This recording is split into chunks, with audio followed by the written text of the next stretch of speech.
Okay, a few things here. Those people who say that God worked and created in aeons. In other words, there was a day in Genesis 1 is time periods.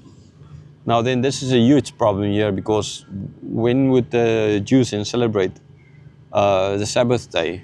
Which aeon? So like now we are in the Sabbath day, right? The period of grace according to dispensation. So what does that mean?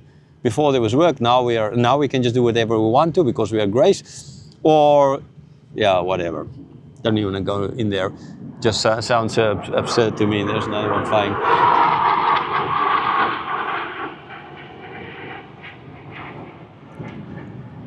So clearly they rested on one day, one 24-hour day, starting in the evening and ending in the evening. The Sabbath, that is Friday evening to Saturday evening.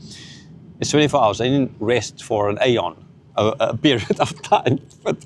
So I mean, if they in this verse, God, who is speaking and giving this commandment, is speaking of this, and he rested on one day, and they need to rest on one day, then ultimately that would imply that the days of creation was 24 hours long, or were 24 hours long, and not longer than that. Okay, that is kind of just an important point.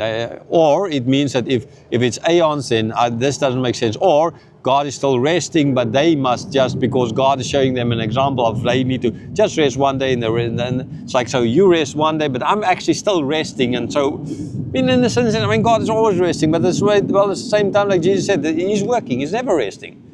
Okay, he's never resting. God never rests, because if God would would rest and do nothing, not keep everything of this in place, then all of this the water will evaporate, and I will disintegrate, and well, it will not be a problem because you all disintegrate, and we all will cease to exist.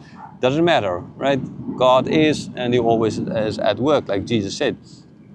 So anyhow, that rest of God is not God resting, it is an example to us, and this is where it now gets. So you can see it's 24 hours. It's not that God is really resting and doing nothing, unlike dualists and people believing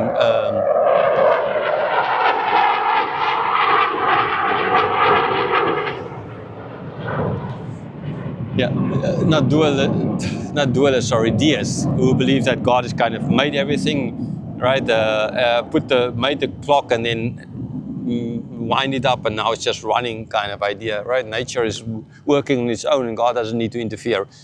No, if this water flows, one drop in this river flows wrongly, it might change so much. Okay, it might change so much. You don't think so, but it's a small thing, but it can totally change everything.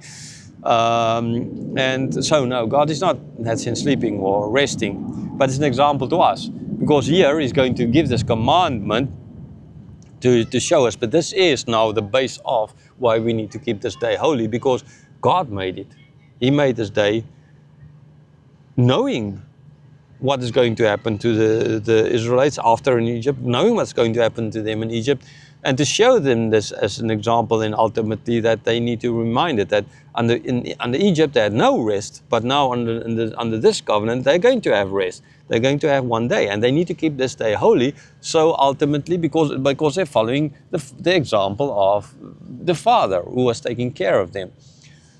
Right, so this is ultimately then what this day is. It's a day that's set up in their context, right? They set apart for them to show that God is gracious towards them, kind to them, and not asking them for 24/7 work, but 6 days work and 1 day of rest. So for us as Christians ultimately, so this is what the context there. Now for us as Christians, we understand that even more so, setting free from the slavery of Egypt, we were set free from the slavery of sin, which is a lot worse than the slavery of Egypt. And sin never gives us rest. Sin is as well, it's in us 24/7, 7 days a week, 365.546 whatever days per year.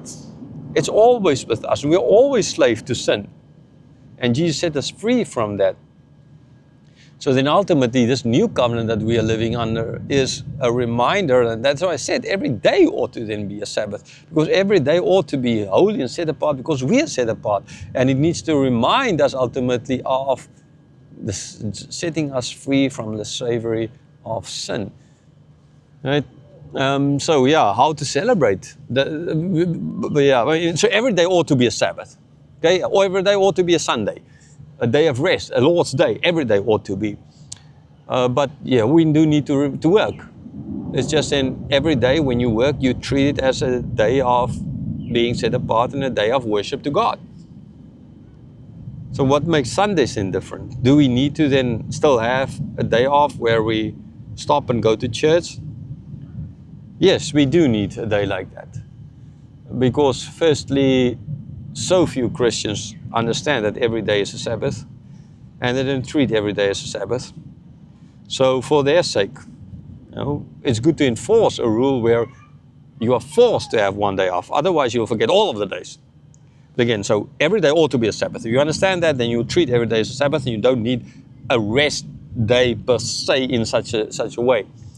But since we are prone to go overboard, right? We need to be enforced to have that day. Now, another reason why, a more important reason ultimately is, so it's not, this reason is not separate from the other reason. Every day ought to still be a day set apart for God. But at the same time, but at the same time, we need to have a day when all is free so as to meet together and go to church. It's like when I'm teaching online in the evenings, like sometimes I want to like,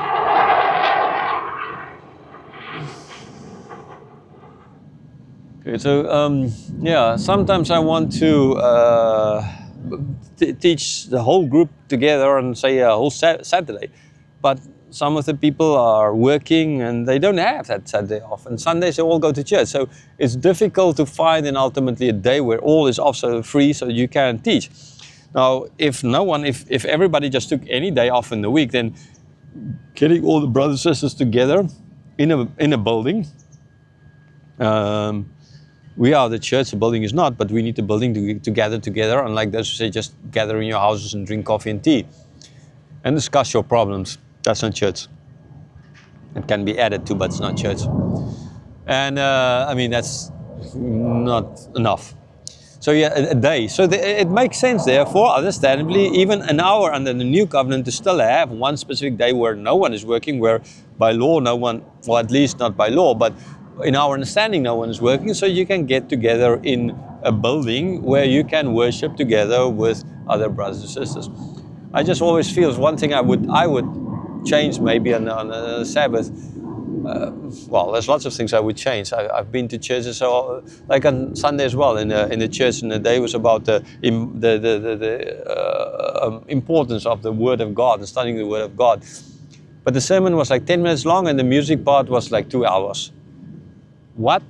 You are having a sermon of the importance of studying the Word of God, and you spend 10 minutes on preaching the Word of God and 2 hours on singing? Come again? I don't understand that. Anyhow, it's above my pay grade here. I don't understand that, but so many churches, the vast majority of churches, they easily can spend 2/3 of the church time on singing and fellowshipping kind of, and 1/3 if you're lucky, on the Word of God. No, the Word of God ought to be central. The reason our churches are so weak is because the Word of God is not central to it. Everything else is, and even the songs we sing are so human orientated, so therefore it's dead.